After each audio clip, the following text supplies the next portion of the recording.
इस शब्द से कहा कि जिसके सुनने के कान हो वो क्या कर ले, सुन ले, क्योंकि ये समय आ सकता है, ये घड़ी आ सकती है, ये संजोग हो सकता है, ये वक्त तुम पे आ सकता है, तब तुमको काम आएगा। इसलिए तुम्हारा जो कान है, जिसके सुनने के कान है, वो सुन ले, क्योंकि एक दिन ऐसा आएगा तो तुम्हारे मन में जो है वो निकालने के लिए शैतान फट देन एक घड़ी में, एक पल में तुम्हारे पास आ सकता है, क्योंकि तुम्हारे मन में जो है वो तुम्हारे मन में रख के तुम चलोगे, वो तुम्हारे मन में रख के तुम जीवोगे, वो शैतान बिल्कुल इच्छा नहीं चाहता नहीं है। इसलिए तुम जो सुनते हो और सुनने वाले के हर एक मन में से निकाल लेने के लिए वो क्या करेगा, कोशिश करेगा।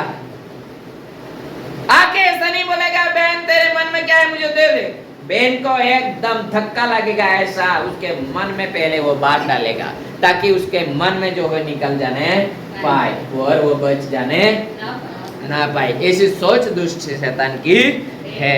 इसलिए परमेश्वर का वचन बोलता है कहीं ऐसा ना हो कि वो क्या करे, बच जाए। हालेलुया।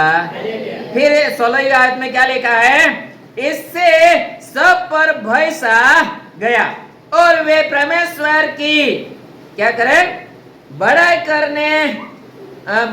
करके कहने लगे हमारे बीच में एक बड़ा क्या है, सॉरी मैं दूसरा पढ़ रहा हूं दूसरी तरफ, ओके। हाँ 13वीं आयत में क्या लिखा है, फिर से मैं पढ़ने के लिए कोशिश करूंगा।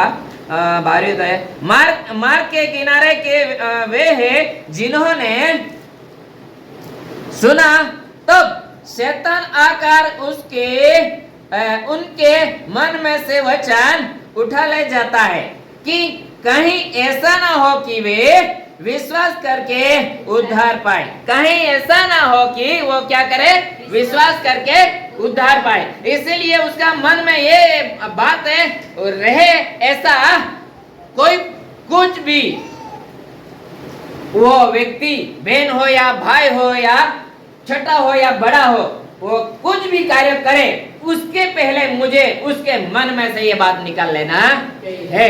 ऐसी सोच कौन रखता है, दुष्ट है शैतान। इसलिए परमेश्वर का वचन में अच्छी तरह से लिखा है, उसने क्या किया, उच्च स्वर से पुकारा और जिसका सुनने का कान है वो सुन ले। तो हमारा तो सुनने कान नहीं, इसीलिए भागना मत।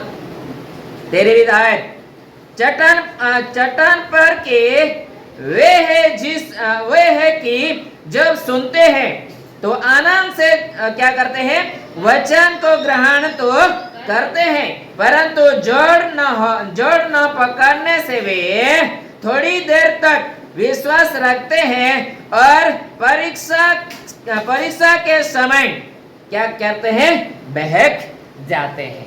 परीक्षा के समय क्या करते हैं, बहक जाते हैं। कि कोई तो ऐसे है कि क्या करते हैं, सुनते हो हा,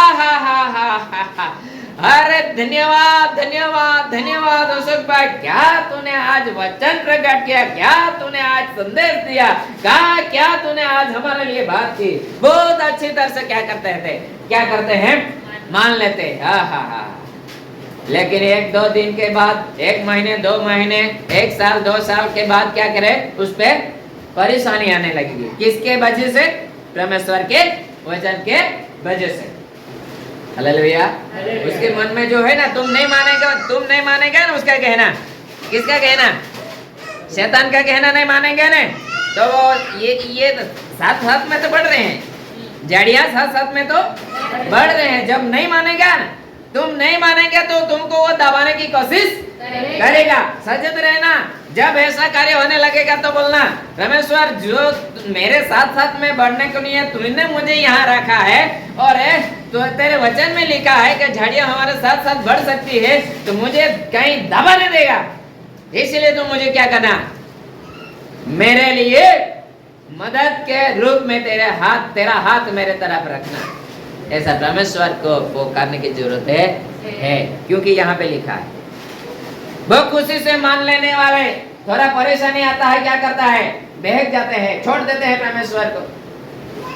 इसीलिए परेशानी नहीं आएगी ऐसे कभी सोचना भी मत। परेशानी हम पे आएगी और आएगी और आएगी। हालेलुया। परेशानी बिना हम कभी भी क्या नहीं करेंगे, रहने वाले हैं नहीं। हम पे तुझ पे भी आएगी, मुझ पे भी आएगा, किसी के भी ऊपर भी आएगी क्या परेशानी। जो नहीं आती तो परमेश्वर का वचन में यहाँ नहीं लिखता। यीशु खुद बोल रहा है ना, क्या बोल रहा है? हालेलुया। चट्टान पर के वे है कि जब सुनते हैं तो आनंद से क्या करते हैं, वचन को ग्रहण कर लेते हैं, परंतु जड़ ना पकड़ने से वे थोड़ी देर तक विश्वास रखते हैं और परीक्षा के समय वो बहक जाते हैं। 14वें आदमी, जो झाड़ियों में गिरा यह वह है जो सुनते हैं पर आगे चलकर चिंता और धन और जीवन के सुख विलास में फंस जाते हैं और उनका फल नहीं पकता। हालेलुया। ये संसार में तुम्हारे और मेरे चिंता नहीं है, ऐसा नहीं है, सबका चिंता है। लेकिन चिंता को क्या बोलना, तुझे मेरे साथ आना होगा ना, तो मुझे ज्यादा टेंशन मत देना, नहीं तो मैं तुझे क्या करूंगा। साथ साथ में तो आ रहा है, मैं थोड़ी बोल रहा तो वचन बोल रहा ना। झाड़ियाँ कैसे आती है झाड़ियाँ? ये झाड़ियाँ परेशान करने वाली झाड़ियाँ हैं। हालेलुया। लिखा है कि तुम मुझे दबाने की कोशिश मत करना, नहीं तो मैं क्या करूंगा, मेरे साथ में तुझे रहने नहीं दूंगा।